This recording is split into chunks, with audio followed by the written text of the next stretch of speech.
Welcome, everyone. Here are the sports writers, Phil Stacy, Matt Williams, Nick Giannino, all from the Salem News on our weekly podcast, albeit we took a week off last week, but well-deserved week off for these guys. And gentlemen, welcome. Thanks for joining us again here today. Anytime, Bill. Hey, Bill. All right, let's go. Let's get to winter sports. We're not forgetting fall sports. We're going to touch on that briefly here at the end of, or at some point in our podcast here today as we talk on Monday afternoon this week.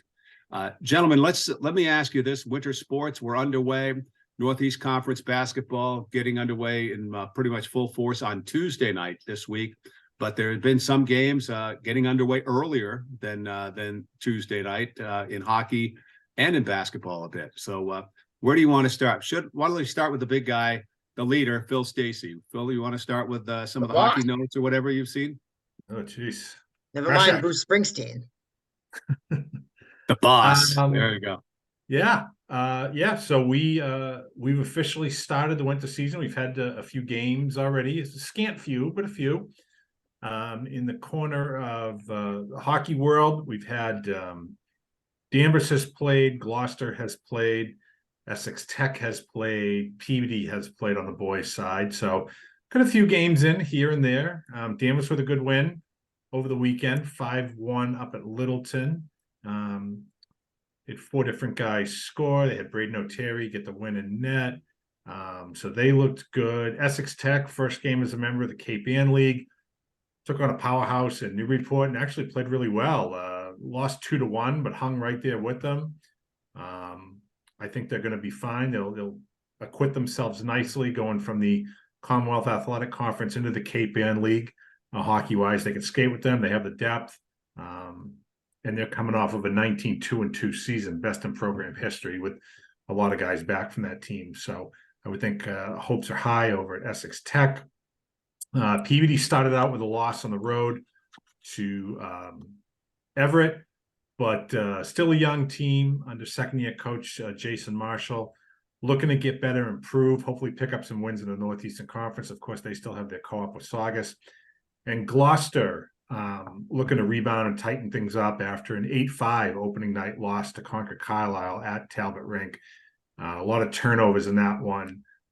Gloucester coach Derek Geary told me they'll be looking to bounce back this week. They take on Marblehead on Thursday in the Headers home opener, or season opener, I should say, and then they'll host Gloucester will host Beverly on Saturday night. So just about everybody else gets started this week. Including St. John's Prep. They open up with Hingham on Saturday. Bishop Fenwick takes on Newburyport this Wednesday in their opener. Swampscott opens. I'm trying to think who else. Masco and Danvers play this Wednesday. That should be a good one. So yeah, good hockey. Good to be back in season. Pingree's already played 5 games because of the prep school schedule being a little bit different, and they'll play a few more before they go on their Christmas break. So yeah, be full swing by this time next week. Matt, I know you were on the girls' hockey scene, and Peabody, Linfield, North Reading hockey picked up their first win of the year as well in their first game. Yeah, played pretty well. Goalie's in midseason form, which is always a good thing. I think Beverly, carried the play for large stretches of the game. I thought had them on their heels quite a number of times, but was unable to get one past Elise Moody, the reigning probably goalie of the year. If we had that award, 12 shutouts and a .940 save percentage as a sophomore, and we'll see what she can do as a junior here. Was certainly busy, 29 saves. Peavy took advantage of its opportunities. They got the first goal just 90 seconds in on a power play. So, if you're Beverly, you want to be a little bit more disciplined. You don't want to take a penalty on the first shift of your first game, right? That's not exactly how you draw it up. And, the puck ends up in the back of the net. Maybe Peavy, let the Laurels down just a small amount. But nevertheless, it's frustrating when you outshoot a team and not only do you lose, but you can't even get one goal, right? So for Beverly, they got to move on from that. For Peabody, they like what they did, but obviously they want to have more possession and have those shots be a little bit more even going forward. I would say a surprise team so far is Masconomet. They're 2-0. Only won 5 games a year ago. Had a long losing streak in the middle of the year, lost 9 10 in a row or something, but against Gloucester and Newburyport, or was it Newburyport and Marblehead? I'm sorry, they have Gloucester, I think soon. So Newburyport and Marblehead, they've beaten by 1 goal, and that's nice to see. They were down a goal in the third on Saturday, and were able to come back with 2 goals in the third period, game tying a game winner, both by the junior captain Maddie Kenny. So would be nice if Masconomet a tournament. They haven't been in the tournament since they chunk of this team this year has been on the team for 4 or 5, 2 or 3 years together. They were kind of eighth graders and freshmen when they broke off and formed their own team. So they've grown up and they're looking to make some headway there. So that's been nice to see. Marblehead's got its first win, as we mentioned, lost that tough game to Masco, but already won opening day. So their new coach, Hadley Woodfin, has already got her first career goal, a win rather. Their new goalie, freshman Scarlett Lee's already got her first career shutout on opening night. So a lot of firsts around the area. Struggling with the Wi-Fi over there, uh, really? Keep Good to see a good breaking up. number Connolly, a 4-point night in their win. Yeah. Matt, we're having a little Wi-Fi issue with you here. You're breaking in and out a little bit. I was thinking of this while after Phil and you talk, Matt, is you know how they say in the weather you have all this rain and wind that we had the last day or so. Yeah. They say, what if that was snow? But you're hockey guys, so I'm thinking, what if we change that around and say, what if that was ice? All that rain we got. Unbelievable, right? People would be skating everywhere. Hockey would break out on the streets of the North Shore. On that note, Nick, let's take it back inside. I know you're probably itching to get ready with some basketball this week and look at some teams. What can you share with us? Yeah, well, just like hockey, the Northeastern Conference, the Cape Ann League, some of those private school conferences, they're going to be really kicking into high gear this week, beginning with their regular season games. But I did get out to a early season opening season tournament over at Salem Academy over the weekend, which was a great take. It was 4 teams, second annual Zach Markowitz Memorial Tournament for a young man who passed away far too soon. I know he was really good friends with the Salem Academy head coach Ben Petrides, and they started this tournament in his name last season, and it was a success. They packed the gym. A lot of students showed up, and they wanted to keep it going. So they brought it back this year. They had 4 teams again. It was Salem Academy, obviously the host, and then Danvers High competed, Bishop Fenwick, and Winthrop. And so 3 out of the 4 teams fall in our coverage area, obviously, and all 3 of them got at least 1 win. We'll start with Bishop Fenwick. They ended up winning the whole thing, which was awesome to see for that young team after only getting 2 wins all of last season. I think they had their second win of the year in their final game of the season last year. So to start the year 2-0 and win that tournament was pretty cool. And, speaking with head coach Kevin Moran after the game, I said, it seems like you got a lot of the young guys back that were, starting on varsity last year, trying to make a name for themselves and kind of build the program back up there in a little bit of a rebuild period. And he said, yeah, well, we got a couple of those guys back, but they actually lost 4 of their freshmen from last year to transfers. A couple went to St. John's Prep, I think, which will be interesting to see what they can do there. And another one went back home to Beverly, and another one went back to his hometown as well. I can't remember where, but so they lost 4 kids that played minutes for them last year. Then they lost another kid that was going to be a senior. He was a spark plug type of guy, John Kennedy. He decided to go up for the wrestling. So kind of a new look team for Fenwick, but they did bring back James Meklis, who, Willie, I'm sure you remember from that Peabody game. He hit, 7 or 8 threes in that one. He's a really good shooter, good scorer, aspires to play college basketball. So he's going to be leading them. And he got off to a good start in both those wins over who they beat. They beat Salem Academy in the championship, and they beat Winthrop in the first round game pretty handily. So James Meklis, definitely a player to watch for them. Dom, let me get this right. Dom Paniello Torres, a sophomore, came in, and he ended up getting what's that? That's a mouthful. Yeah, he's a sophomore. He ended up getting big minutes because of an injury to Curtis Bruch, who we know obviously from the football season. He rolled his ankle. It's not going to be a serious injury, but they needed someone to step in, and this kid Dom came in and played 2 great games and ended up being MVP. So good stuff for Fenwick. There's some other kids on that team that I could obviously mention, but we got to get to some of the other schools here. Danvers, I was impressed with them. They got some good shooters, obviously with Chris Timpson stepping down.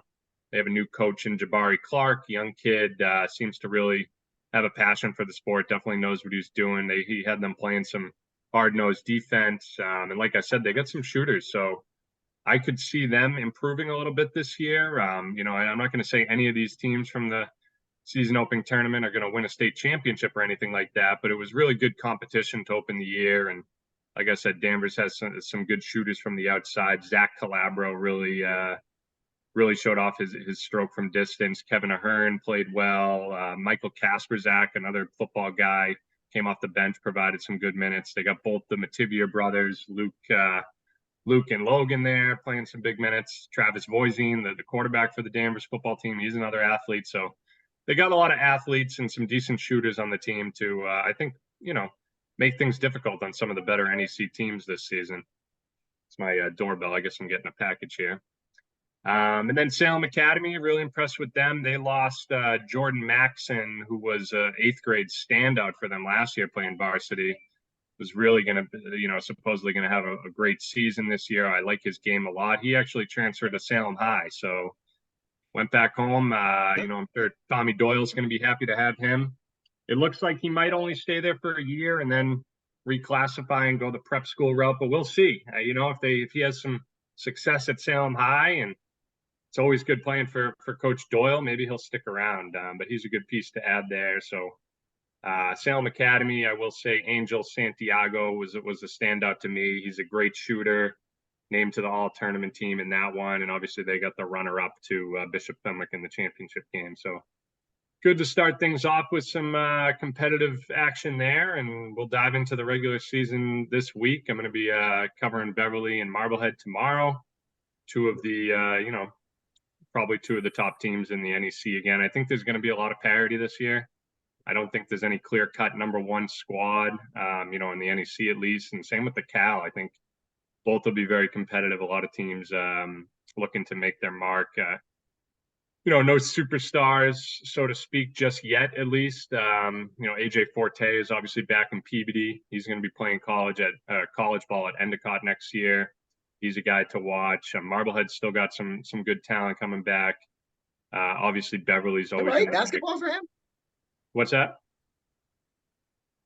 Is that right for AJ basketball? Yeah, that's what he said. He's going to be. It's pretty good. Spoiler alert: he's going to be one of our boys' soccer all-stars. And when he sent it in, that's what he said. He's going to be playing hoops at Endicott. So I think that's a great spot for him. I don't know. You've seen him play. Yeah, I didn't. That's pretty huge. Like that. That's kind of age. But that's you got to be really, really good to play basketball at Endicott. Right. Well, Kevin Betancourt. That's impressive. Well, Kevin Betancourt has a good relationship with Peabody, being a Peabody guy, and he went to a lot of their games with his his nephew that played for the team, Willie, Nick, what was the kid's name? Son. Soper? His son. Oh, his son. Well, there you go. So his son played for the team, and obviously he got to see a lot of AJ, so that certainly helped, but I think it's well-deserved. AJ is a great player. No doubt. Let me just double check to make sure. Yeah, going to Endicott playing basketball. So just found that out about 20 minutes ago, but that's a little tidbit for you guys. So I can keep going on and on about basketball, Bill, but I'm sure there'll be more to talk about in the coming weeks as we dive into the regular season schedule. We start seeing, which teams are going to separate themselves at the top. But we got some squads. Oh, and Pingree. Let me just mention Pingree real quick. 3-0 start for them. They just beat St. Mark's, who's a perennial, powerhouse team in the NEPSAC. They went to overtime with them. They got a game-winning three-pointer by, I believe it was Jack Murphy. I will look that up after just to make sure, but he had a game-winning three in overtime. They got one last defensive stop to seal the deal. And Ray Cuevas, Ipswich kid, who's in his second year now at Pingree. He's a senior now, looking to play college ball. Very talented kid. He went for like 34 points and 15 rebounds in that one. And that's coming from a guard, 6'2", 6'1", 6'2" guard. So that's really impressive stuff. I expect a big season for him. All right, good stuff. Anything else on the winter sports, gentlemen? You want to touch on? We have a lot of weeks ahead with winter sports for sure, but Yeah, we'll Hey- all be splitting up the coverage with the girls hoop this year, so we'll be diving into that shortly, waiting to hear back from some of the coaches on that, and same thing with the boys hoop. They're going to be starting this week, so we'll have plenty of girls basketball covered as well. sounds good. Phil, I know you guys in the Salem News, you're running the your award winners, your players of the year for the fall sports, all-star teams, and so on. Can you share a note with our listeners on that too? Yeah, of course. So we've been running those, and they'll continue this week with volleyball in the paper on Monday. We will have the boys and girls soccer coming midweek Wednesday and Thursday. And our football all-stars will be out on Friday. Friday, we'll have the football all-star team. And then we'll wrap up next Monday with the golf and our fall sports coaches of the year a week from Wednesday. So, yeah, it's a nice chance to get to relive what everyone has done this fall and, highlight the best of the best and their achievements and save it for posterity, that kind of thing. And we're a small staff. We don't get to see everything, see everybody. So I personally enjoy reading these recaps of teams I didn't get a chance to go out and see in person, or players that I didn't get to watch and see what they did. You know them when you read the roundups and all, but you don't get to maybe see them individually in a way that an all-star bio can provide. So that's kind of neat as well.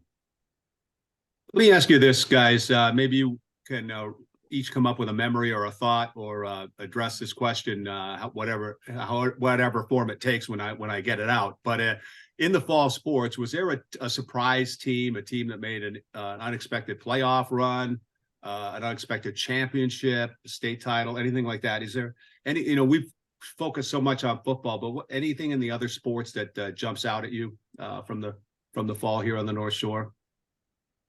From the roundups? I'd say that the Danvers boys cross country team, yeah, winning a state title was pretty big. I know they came so close a year ago, and they set their mind to it to do it this year. But it's one thing to say it; it's another thing to actually do it. And they followed the training plan that Coach Jeff Bartlett put before them, and put in the work over the summer and did what they needed to do in the regular season meets, and then started to peak when they had to. They won the Northeastern Conference Open, did very well in the sectionals, and then when it came down to it to win the state title, they came up big there. So great end reward for that program, their first state title for boys cross country. And it was good to see them get the goal that they came so close to, as I said, a year before, but watched it pay off this time around. Yeah, Matt, go ahead, Nick. I'm sorry. Yeah. No, I was just gonna say, helping out with the volleyball all-stars, which ran in today's paper, Monday's paper. Really impressed seeing some of these girls' statistics from the season. Obviously we know volleyball is really competitive in the state, and the Northeastern Conference in particular. We just had a ton of really talented girls. Some of their stats jumped off the page. We had some girls from particular schools setting program records for, whether it be for kills or assists or aces, things like that. So a lot of impressive statistics there. And then just as a whole, many of these kids that we pick are excellent students too. They really embody the student athlete. And I just looking at, we asked them to provide, their class rank or their GPA if they want to. And a lot of them just really impressed, ranked in the top 10 in their class, 4.0 GPAs, plan on doing, this or that in college. So these aren't kids that are just focused on athletics. They're really focused in the classroom as well. And that's good to see. Yeah, I think on the soccer side, really, it's a final eight. I mean, that's really amazing. And of course, Masconomet, getting to the Final Four for the first time in 16 years or whatever it was pretty memorable too. Just a good number of teams that made the playoffs was great to see. Some new a lot of teams got in and were able to win a game. In Beverly, we didn't talk about Beverly a ton. Made a late season rally to Yeah. get in, and they, it was only a prelim game only, right? I put in quotes, but they won a playoff game in PKs, and it was their first playoff win in 9 years or 11 years or something. It was 2012. So what is it now? 23. So yeah, 11 years. So that's important. I mean, that's great for them to be able to build that program. They got in so many times and got a bad draw in the old days, and they when they were a high seed, they'd get some team that was better than their seed and lose. And so to get that first playoff win was a great way for Beverly to send their seniors out.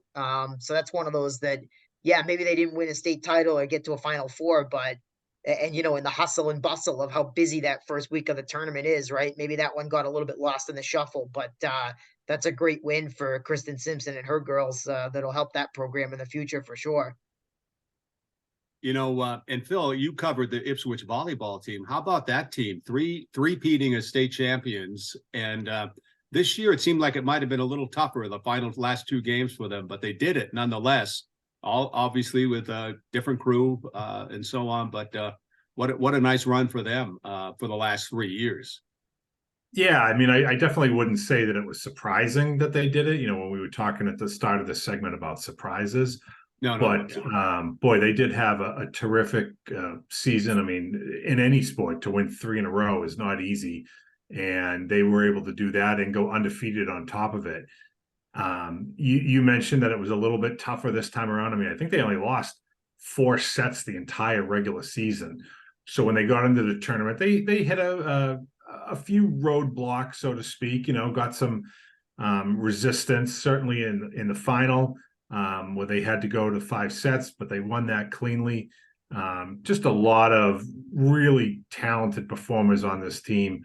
Allison Pillis was a great standout for them. Claire Belezza was really, what's that? I'm sorry? It's Addison. Addison, I'm sorry, what did I say? Allison? Jeez. Yeah. Nice catch. Thank you. I only did say that because she just emailed us, so her name was fresh in my mind. Sorry, Addie. She was terrific. Yes, she was. Claire Belezza, really, Nick, could you email her back and apologize when she sees this podcast? Yeah. Just do it right away. Thank you. Claire, another really strong junior who'll be coming back for them. Tess O'Flynn, one of the captains, really strong. 3 state championships in her 4 years there. Ella Stein, another one, same thing, senior captain, outside hitter. So they got all kinds of great contributions from the primarily 9-man rotation that they used. Stacey Lawrence, the head coach, she's built a dynasty over there. To do what they've done and to win in the fashion that they have has been remarkable. And, they believe in her system and the aggressive style that they play, and they really rely on each other. And the whole system works. It's just a great show of what they've been able to accomplish as a program there. And to do so at the highest level, in Division 4 in the state is remarkable. So 3 in a row, and they'll be looking for number 4 come the fall of 2024. One thing I wanted to mention here was that the North Shore sent, 3 teams from the North Shore went to the Super Bowls, and they all 3 lost: St. John's Prep, Salem, and Amesbury. But I was there for all 3 of those games, and I know you guys were there for 2 of the 3 games. But I was so impressed with all 3 coaches. Brian St. Pierre from St. John's, of course, Matt Bouchard from Salem, and Colin McQueen from Amesbury. And the way they were positive at the end of the game, obviously disappointed, but yet all kind of different situations in their games. But I mean, they were. I think they told the story on their faces and what they said, that if you had a son playing football, you'd love to have him play for any one of those 3 guys, to be quite honest with you. They're terrific coaches and great leaders, and we're very positive, and that's what high school sports is all about, and they exemplified that, I thought. Unfortunately, couldn't come back with a W, but that's the way it is. The reality, of course, is that you get to a final championship game, you get a 50% chance of winning, you get a 50% chance of losing. And when you've won several games to get to that championship level in the playoffs, you think, Well, of course, we're going to win one more. We're in the finals. We're going to win. You know, who thinks they're going to lose in the finals? The reality is that, yeah, somebody has to lose. And it's difficult to, in this case, try to put it in perspective for young men or during other tournament sports for young women. In the face of a crushing defeat, you know, you worked all season, even in the off season, to reach this goal, this dream, and you come up one game short. That's very difficult. So for Brian, Matt, and Colin to be able to do that and put things in the proper context and say, you know, hey, we didn't get that end goal that we wanted, but, you know, one loss can't take away from the season that we had and everything we accomplished and the way we came together and the great victories we had and whatnot. I mean, that takes a special person to be able to do that. And for all three of them, in this case, to have been able to accomplish that at the greatest stage says a lot about them and why their programs are so successful. Good.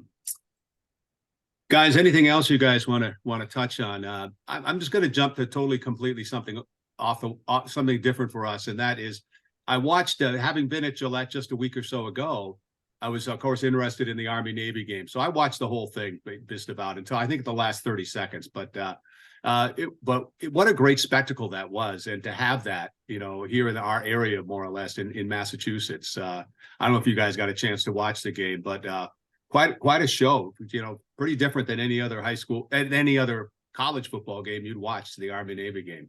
Yeah, and I didn't realize this is only the third time it was played outside of that Mid-Atlantic region, which is pretty wild. And first time in like 40 years, I think it was, since it was played. Chicago in like the 20s. Yeah, and then the Rose Bowl, maybe? In the Rose Bowl, the early 80s. So maybe Yeah, I know people that went and they said, you know, no matter what side of the aisle you might be on politically or how you feel about the country or whatever, like it was just a surge of patriotism. You know, you couldn't help but get caught up in it, and just that good feeling of, yeah, they're rivals, and, you know, they're obviously arch rivals, but they're all fighting for the same goal, as they say, and it's you know, brothers off the field, so to speak. You know, they go at it for 60 minutes during the game, but yeah, easy to get swept up in it. It's a great take every year, but the fact that we all had kind of a connection to it where the game was in Foxborough this year made it even better. Yeah, I watched it too. I think I caught the last 3 quarters, and, you know, I mean, was it a spectacular game? I wouldn't say that necessarily, but it's really, that's almost secondary to the spectacle that is the game itself and the celebration of what it stands for. Absolutely, yeah.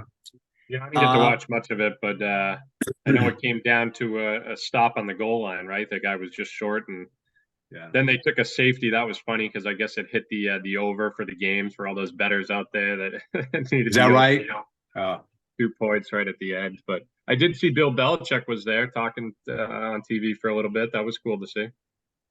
Yeah, he was positive and excited. Of course, his dad was a longtime Navy coach, and he's been around Navy football for a long time. Yeah, so yeah, you're right. He was he had the sport coat on, looking pretty good on the sidelines there. Yeah, that like 1962 Navy helmet he brought out on the set of College Game Day, I saw. I think he had about I think he had a 1978 sport coat on though too. I'm not, you know. I think he can afford to update his wardrobe. I think Ted Baxter wore those on the Mary Tyler Moore show. That's a great something like that. That's I don't a great know reference right there. Yeah, great. I just sport saw coats. Where you know, Ted Baxter, you know, had he lived, he would have been 100 this year. Really? Wow. Yeah. Oh my gosh. Yeah. Yeah. So you know, whether you know him as Ted Baxter or Judge Smales or whatever, yeah, he would have been 100 this year. Ted Baxter. Yeah. What's his Knight? What I mean, why Ted am I Knight, blanking? yeah. Ted Knight. Is it Ted Knight? Okay. Yeah. No, Ted Baxter. No, it can't be. Sitcom he did where he drew the cosmic cow, and he had the two daughters. One of them was Valerie Bertinelli, and I don't. It was in the 80s. Oh, okay. All right. Can't think of it. He always wore like college sweatshirts during every show. I can't think of what the name of the show. There's a lot of that going around in the 80s, I guess. Yeah. Including a certain disgraced doctor from the Philadelphia area. Yeah, a hoagie eater, if we will. Yes. Pretty good tap dancer, as I recall. Yes. But Of interest too, I looked, the earliest the Army Navy game could come back is 2028. It's already scheduled out for the next 4 years anyway. So, maybe this will become some sort of rotation like they have with the, Frozen Four and some of the NCAA stuff. Like it would be cool if it, I mean, it would only probably be every 5 years, every 6 years, but it'd be cool if it came through every now and then, right? Or at least more often than every half century or something.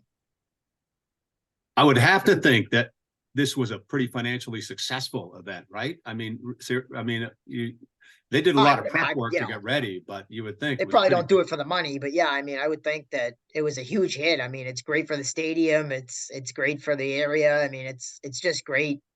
Even if it costs a few bucks, it's great. Was that Ted Knight show called Too Close for Comfort? Maybe. I mean, it could have been. I think it was. Yeah, I'm gonna have to look that up afterwards. I know I've heard that show. I didn't realize Ted Knight was in it. Yeah, he was a cartoonist. He drew Cosmic Cow. Okay.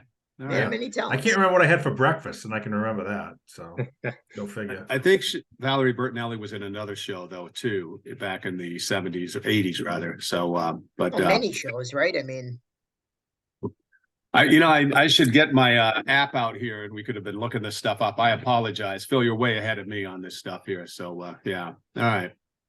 Well, on that note, I think we probably pretty much put a wrap on the fall, and also taking our first quick look at the winter sports season. Anything else from you guys you want to share?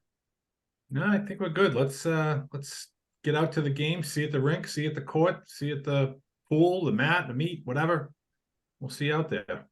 And you'll be by the ice. So what ice surface will you be near this week, later this week? Or can you share that with us? Or is it a secret? Is Wednesday, it a secret? I will be over at the Essex Sports Center where I spend an inordinate amount of time in the winter for Danvers Masco on Wednesday. I think I'm back there Saturday for Prep Hingham, and then down to Gloucester for Beverly Gloucester Saturday night. Sounds good. All right, gentlemen, thank you, and have a great week, and we will talk again soon. Thanks, Bill.